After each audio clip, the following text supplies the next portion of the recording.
시간 하나님께서 우리에게 주시는 생명의 말씀은 사도행전 6장 8절에서 15절 말씀입니다. 스데반이 은혜와 권능이 충만하여 큰 기사와 표적을 민간에 행하니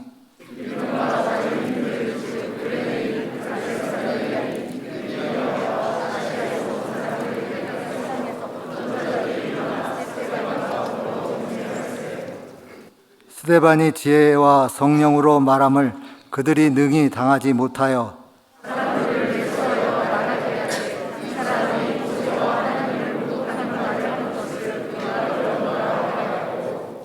백성과 장로와 서기관들을 충동시켜 와서 집에 가지고 공회에 이르러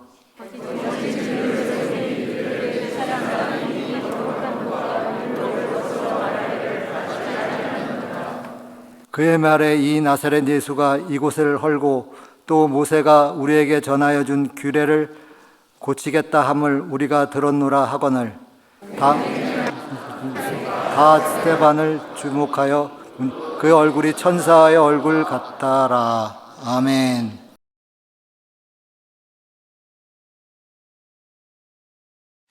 오늘은 천사의 얼굴과 같더라, 천사의 얼굴과 같더라라는 제목으로 하나님 말씀 증거하도록 하겠습니다. 오랜만에 봐도 참 반가운 얼굴이 있습니다. 기분 좋게 만남을 제공하는 사람들이 있습니다. 만날 때마다 힘과 위로와 격려를 얻는 사람이 있고, 그래서 그 사람과 함께 할수록 더 오래 있고 싶다 생각이 들게 만드는 사람이 있습니다. 그런 사람들의 공통점 가운데 하나는 다 밝은 얼굴 가운데 기쁨과 은혜가 담긴 얼굴이라는 것입니다. 우리가 잘 아는 링컨이라는 미국의 대통령이 있습니다. 그 대통령 때 내각의 요직으로 한 인물을 추천받았다고 합니다. 링컨이 추천을 받고 그 인물과 함께 만났는데요, 결과는 그를 요직에 발탁하지 않는 걸로 결정했습니다. 그래서 사람들이 물어봤답니다. 아니, 이렇게 경험도 있고 실력도 있고 그 정도 실력을 가진 사람이면 적격일 텐데 왜 대통령께서는 그를 뽑지 않으셨습니까? 그랬더니 링컨이 말하기를 그 사람 얼굴에 진실성이 보이지 않는다라는 겁니다. 그러면서 유명한 말을 남겼는데 그 말이 뭐냐? 40대부터는 자기 얼굴에 책임을 질 줄 알아야 합니다. 많이 들어보셨죠? 흔히 얼굴을 우리 마음의 창이라고 합니다. 그 마음의 창을 통해서 자기의 내면의 빛이 다른 사람에게 비춰지기도 하고 전달되고 느껴지기도 합니다. 그래서요, 자기도 모르게 어둡거나 우울한 사람과 오랜 대화를 나누다 보면요, 나도 모르게 긴장이 되고 그 대화가 끝나고 나면은 나도 모르게 그 감정이 전이가 돼서 나 역시도 가라앉는 경우가 굉장히 많습니다. 반면에 어떤 사람은 만날 때마다 굉장히 즐거움과 기쁨을 주는 사람이 있습니다. 만나기만 하면요, 밝은 얼굴로 만나고요, 함께 있으면 오히려 내가 에너지를 얻고요, 함께 있으면 너무 즐거워서 시간 가는 줄 모르게 만드는 사람이 있습니다. 우리 담임 목사님처럼 그렇게 좋으신 분들이 계십니다. 우리가 성도라면은 어떤 얼굴을 가져야 되겠습니까?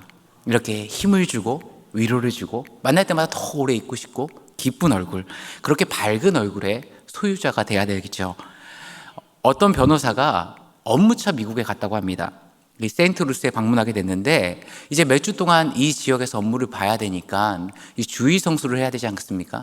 그래서 주변에 어떤 교회가 괜찮나 물색하다가 그럴 바에는 차라리 현지인에게, 그 지역에 사는 사람에게 묻는 게 가장 정확하겠다 생각이 들었대요.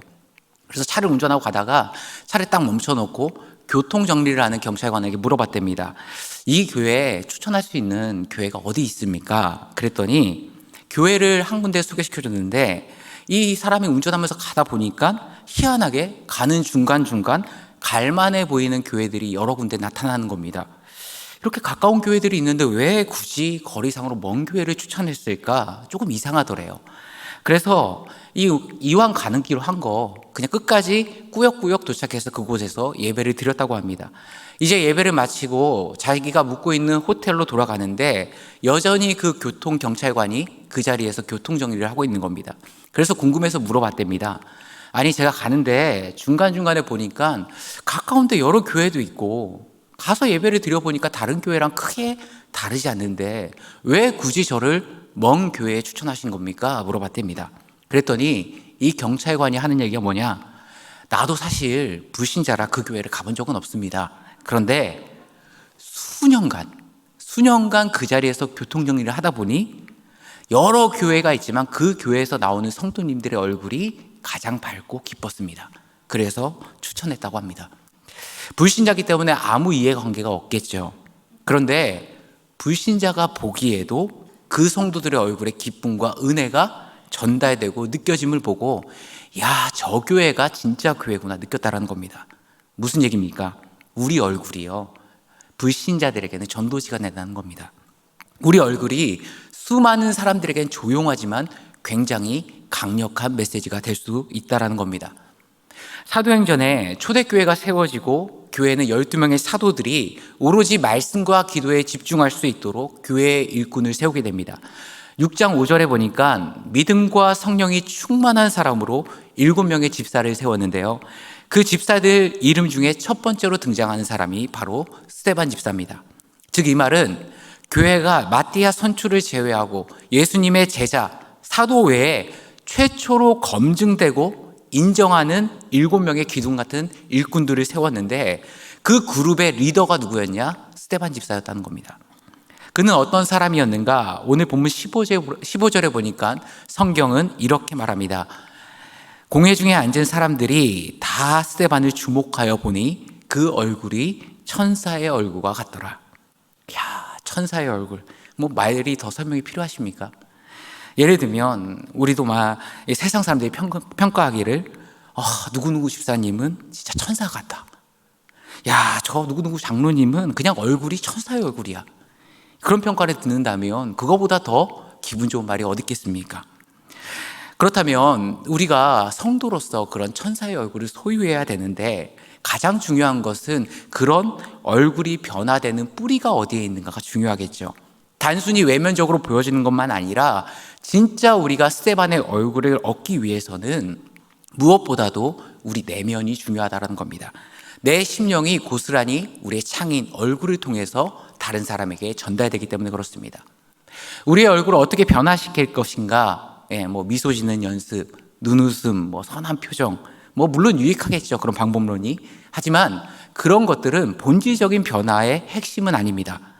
순간 나를 포장하고 그럴싸하게 보일 수 있는 임시 방편임에 불과합니다. 그리고 오래가지도 못합니다. 생각해 보십시오. 평소에는 세상 예민하고 불같은 성격인 분이 얼굴은 마음의 창이니까 내 마음을 억누르고 미소를 짓는다. 그럼 더 무섭습니다. 상대방이 더 불안하죠. 아닌가요? 예를 들어서 좀 더 실제적으로 우리 남편분들이 그날 큰 실수를 했습니다. 그래서 집에 들어가면 어떡하나 하루 종일 고민했어요. 이 아내가 화낼 텐데. 그런데 들어갔는데 아내가 나를 보고 웃어요. 권찰의 교육을 왔더니 이상학 교수님이 교육을 하시면서 나를 보면서 했던 거를 그대로 나를 보면서 우와 막 이래요. 미소를 지어요. 그럼 어떻습니까? 그거는 공포영화죠. 스릴러입니다. 그렇게 우리는 이 말씀을 통해서 이 스데반 집사가 가지고 있는 이 천사의 얼굴, 그 뿌리는 어디에 있는가, 이 내적 근원은 어디에 있는가, 그것을 우리가 알아야 되고 분석해야 되고 또 성도로서 그것을 우리의 것으로 흡수할 수 있어야 합니다. 그래서 오늘 이 자리에 모이신 모든 남성교회 성도님들이 함께 드리는 모든 영혼의 가족분들이 스데반과 같이 천사의 얼굴을 소유하시는 하나님의 백성들 되기를 간절히 소원합니다. 첫 번째는 스데반은 은혜가 충만한 사람이었다는 겁니다. 오늘 8절 보시면 스데반의 특징이 나오는데 스데반이 은혜와 권능이 충만하여 큰 기사와 표적을 민간에 행하니, 스데반의 첫 번째 특징을 성경은 뭐라고 이야기하냐? 그 안에 은혜가 충만했다고 이야기합니다. 당시 이스라엘의 대표적인 종교 지도자 그룹이 첫 번째로 꼽히는 그룹이 바리새인, 바리새파입니다. 그 뜻 자체가 구별된 사람, 분리된 사람이라는 뜻이거든요. 철저하게 하나님의 말씀에서 깨끗하지 않다라는 것을 나랑 분리시킨 사람들입니다. 그래서 그들의 자랑은 무엇이었냐? 내가 얼마나 하나님의 말씀을, 내 율법을 내 삶 가운데 지키고 살았는가. 그것이 자기 의가 됐고 자기들의 자랑이 됐고 자기 영광이 됐습니다. 반면에 스데반은 어떤 사람이었다 성경은 말합니까? 자기 의와 율법이 그의 자랑이기보다는 하나님의 은혜에 감동받고 하나님의 은혜를 사모하고 그 하나님의 은혜를 나눠줄 줄 아는 사람이었다 성경은 이야기합니다. 교회 가운데서도, 우리 성도 가운데서도 마찬가지입니다. 우리가 하나님의 말씀을 깊이 알고 그 원리 원칙을 내 것으로 흡수하는 거 너무 중요합니다. 하지만 그런 것들이 그 안에 사랑이 없어서 남을 품어주지 못하고 남을 정죄하는 도구로 쓰인다면 그것은 예수님 오셨을 때 당시의 바리새인과 전혀 다르지 않다라는 겁니다. 은혜가 충만한 교회, 은혜가 충만한 사람의 특징이 뭔지 아십니까? 그 사람들은요, 용서가 가능하고 용납이 가능하고 또 내가 그 사람들을, 다른 사람들을 세워가면서 자발적으로 하나님께 이끄는 능력이 그들 안에 있습니다. 사실 우리 민족처럼 공부 많이 하는 민족이 없잖아요. 신앙생활하면은 수많은 성경 공부를 합니다. 사회적으로는 학사, 석사, 박사까지 굉장히 지적인 민족입니다. 그런데 여러분, 율법주의가 뭔지 아십니까? 왜 이런 경우 있죠? 저 사람은 참 똑똑해. 그런데 그 많은 지식을 가지고 다른 사람 판단하는 데만 써. 어떤 분은 참 똑똑한데 무서워. 저 사람은 칼 같아. 율법주의가 어려운 게 아닙니다. 이게 율법주의입니다. 하나님이 주신 모든 말씀과 자신이 가지고 있는 모든 지식을 가지고 1차적으로 자신에게 적용하는 것이 아니라 누구에게 적용합니까? 남에게 적용하는 것. 은혜를 모르기 때문에 내가 가진 지식으로 남을 적용하는 데 씁니다. 바른 신앙 공동체의 원칙을 세우고 싶어 합니다. 그러면 어떻게 해야 되겠습니까? 연약한 심령들을 위해서 기도하고 때로는 무너지더라도 격려하면서 일으켜 세워야 됩니다. 그런데요, 율법주의자의 특징이 뭔지 아십니까? 내가 무언가를 이루고 싶어 하면요, 내가 철저하게 그걸 합니다. 쉴 수 없이 합니다. 그리고 뭐라고 이야기합니까? 이제 내 차례야. 너가 어떻게 하는지 내가 지켜본다. 이겁니다. 은혜가 모르는 사람은 그렇게 적용합니다. 반대로 은혜가 뭔지 아는 사람은 어떻게 말씀을 적용합니까? 항상 1차적인 적용은 나에게 적용합니다. 야, 난 아직도 참 부족한 종이구나. 내가 내 삶을 말씀에 비춰보니까 아직도 연약한 부분이 참 많구나. 말씀의 거울로 자신을 바라보기 때문에 늘 말씀 앞에 낮아지고 겸손한 모습으로 서게 됩니다. 동시에 말씀 앞에 늘 자신을 세우기 때문에 내 안에 선한 것이 없다는 것을 늘 깨닫죠. 그래서 어떡합니까? 하나님의 능력과 은혜를 구하며 살아갑니다. 그래서요, 이 은혜를 아는 인생은요, 늘 하나님께 은혜를 구하는 인생이 됩니다. 또 기도의 능력 외에는 이런 이유가 나올 수 없다는 걸 알기 때문에 하나님께 철저하게 기도하는 사람으로 세워질 수밖에 없습니다. 우리가 한 해를 살아가면 후반부로 가면 갈수록 조급해집니다. 여유도 없어지고요, 내 마음이 분주해집니다. 지금은 3월이죠. 1, 2월 그런 대로 여유가 있었습니다. 이제 3, 4, 5, 6, 7, 8 쭉쭉 가면서 점점 더 빨라질 겁니다. 마음은 분주해지고 조급해지죠. 직장인들은 연말이 갈수록 승진고가가 얼마 안 남을수록 더 마음이 급해집니다. 직장인뿐만 아니라 목회자도 마찬가지입니다. 내 삶 가운데 열매가 부족하다 느끼면, 결과물이 비비하다 느끼면 어느샌가 마음 가운데 분주함이 찾아옵니다. 그때 내 힘과 내 능력으로 일을 하다 보면 어떻게 되는지 아십니까? 눈에 핏빛이 돕니다. 자꾸만 일에 눌리고요, 말이 세게 나가고요, 내 성격에 날카롭게 각쓰고요, 그래서 누군가에게 상처를 주게 됩니다. 그런데 은혜 구하는 사람은요, 내 능력과 내 힘을 믿지 않습니다. 거기에 소망을 두지 않고 오히려 분주하면 분주할수록, 내 마음이 조급하면 조급할수록 어느 자리에 더 머뭅니까? 기도의 자리에 더 머뭅니다. 그래서 기독교의 유명한 명언이 있죠. 바쁘니까 기도합니다. 저는 우리 모든 남성교회 우리 회원들과 우리 성도님들이 이 한 해를 살아갈 때 여러분의 동력이 은혜가 되기를 원합니다. 스데반처럼 내면에서 우러나오는 그런 거룩한 기쁨이 우리 모든 성교 회원들의 얼굴 속에, 삶 속에, 공동체 가운데 나타나기를 원합니다. 그러려면은 우리가 뭐 구해야 됩니까? 은혜 구해야 됩니다. 올 한 해 나의 가정과 생업과 삶 가운데, 우리 남성교회 공동체 가운데 시마다 때마다 우리 공동체와 자신을 돌아보시기 원합니다. 내가 지금 하나님의 은혜를 구하고 있는가?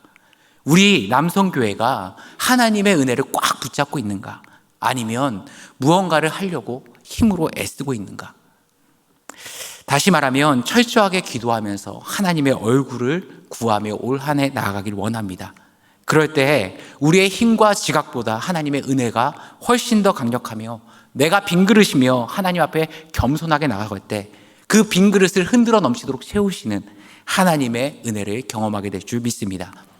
두 번째, 스데반의 특징은요, 성경은 권능이 충만한 사람이었다 말합니다. 오늘 6절 8절을 보시면 스데반이 은혜와 권능이 충만하여 큰 기사와 표적을 민간에 행하니, 여기서 큰 기사와 표적은요, 우리 주님이 이 땅 가운데서 보여주셨듯이 예수 그리스도의 이름으로 악한 귀신이 들린 자를 내쫓고 질병으로 신음한 자를 고치는 은혜의 역사가 스데반을 통해서 나타났다는 겁니다.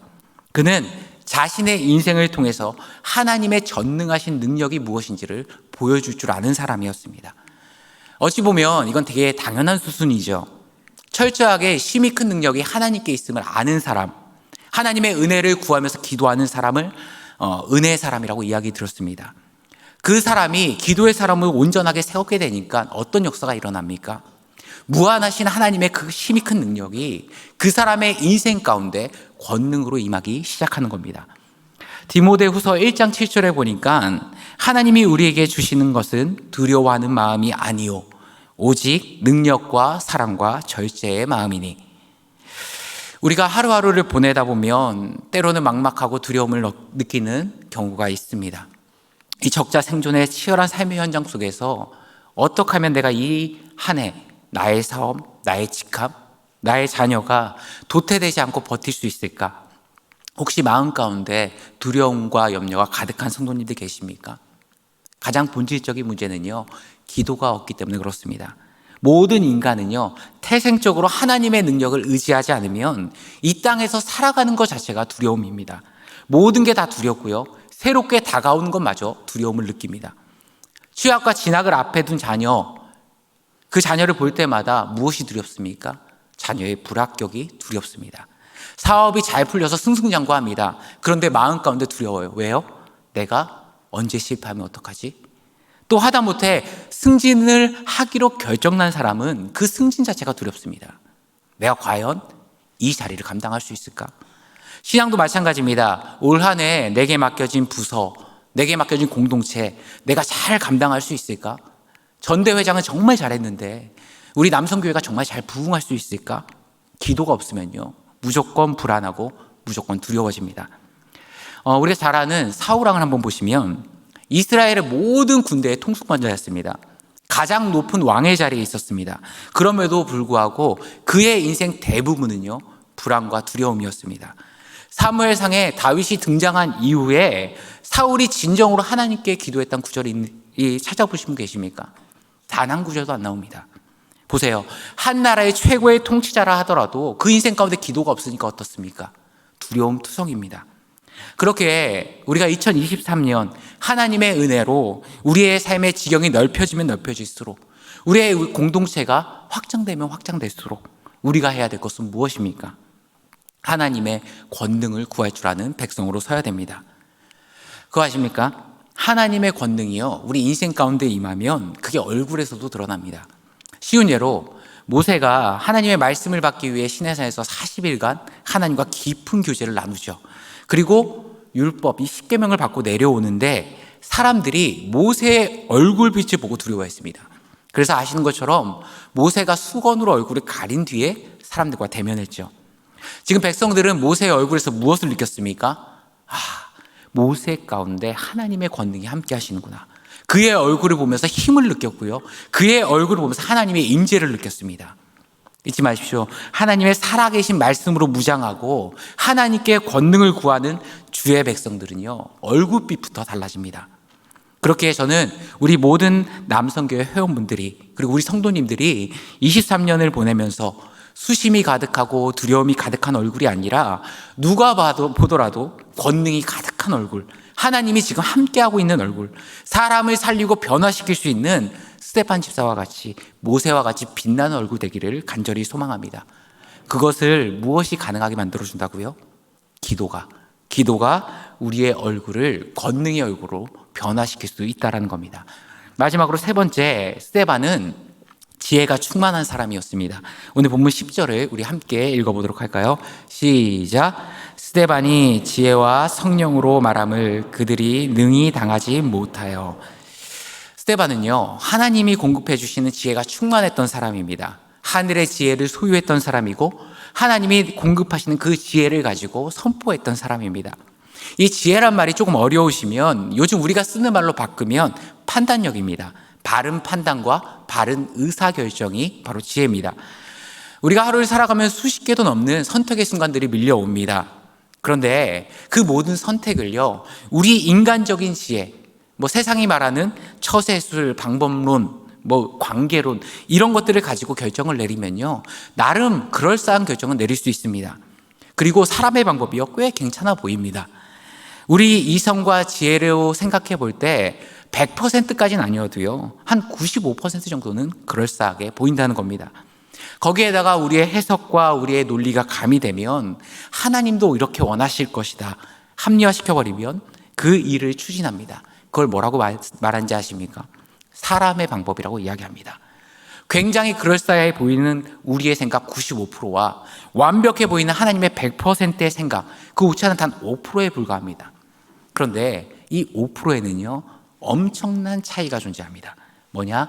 이 5%에는 부작용이 들어있습니다. 대표적인 예가 아브라함이죠. 자녀에 대한 약속을 받았습니다. 그리고 그 약속을 기다리다가 더디자 그는 편법을 사용합니다. 바꿔 말하면 사람의 방법, 사람의 지식으로 일을 이루려 했습니다. 그래서 그가 선택한 방법은 뭐였죠? 사라의 종인 하갈을 통해 자기 후손을 이스마엘을 낳는 것이었습니다. 하지만 그 작은 5%가 만들어온 부작용의 결과는 무엇이었습니까? 하갈이요, 사라를 무시하기 시작합니다. 가정의 위계 질서가 다 깨지고 그 평안했던 가정에 평안이 깨져버립니다.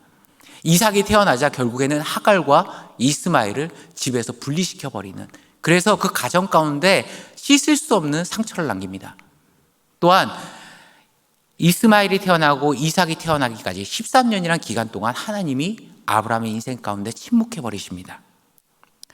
여러분, 세상의 지혜의 특징이 뭔지 아십니까? 원하는 건 얻는데요, 잃는 게 많습니다.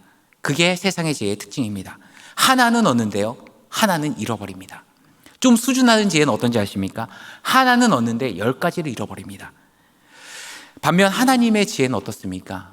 전혀 부작용이 없습니다. 온전히 하나님의 뜻을 우리 삶 가운데 이루게 만드신 가장 완벽한 길을 열어주십니다.